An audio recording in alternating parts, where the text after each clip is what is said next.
ইরানের হামলায় বহু মার্কিন যুদ্ধবিমান বিধ্বস্ত। ইরানের হামলায় কুয়েতে বেশ অনেকগুলি মার্কিন যুদ্ধবিমান বিধ্বস্ত হয়েছে। দেশটির প্রতিরক্ষা মন্ত্রণালয়ের বরাতে সোমবার ২ মার্চ এক প্রতিবেদনে তথ্য জানিয়েছে আল জাজিরা।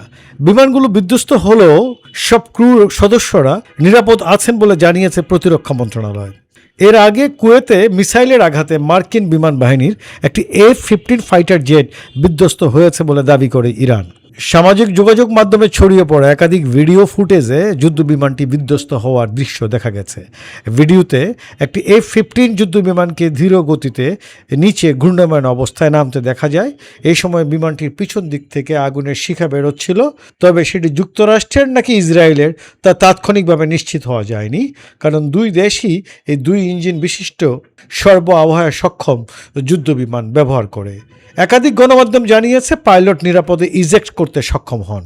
প্রসঙ্গত, শনিবার ২৮ ফেব্রুয়ারি ইরানের বিভিন্ন স্থাপনা ও সামরিক ঘাঁটিতে যুক্তরাষ্ট্র ইসরায়েলের হামলার পর উত্তপ্ত হয়ে উঠেছে মধ্যপ্রাচ্যের পরিস্থিতি। এর জবাবে ইরান তেল আবিব এবং এই সংলগ্ন অঞ্চল জুড়ে মার্কিন সামরিক ঘাঁটিগুলো লক্ষ্য করে ক্ষেপণাস্ত্র ও সশস্ত্র ড্রোন হামলা চালায়। ইরানের সর্বোচ্চ নেতা আয়াতুল্লাহ আলী খামেনি প্রথম দিনেই তেহরানের কেন্দ্রস্থলে একটি কম্পাউন্ডে ক্ষেপণাস্ত্র আঘাতে নিহত হন।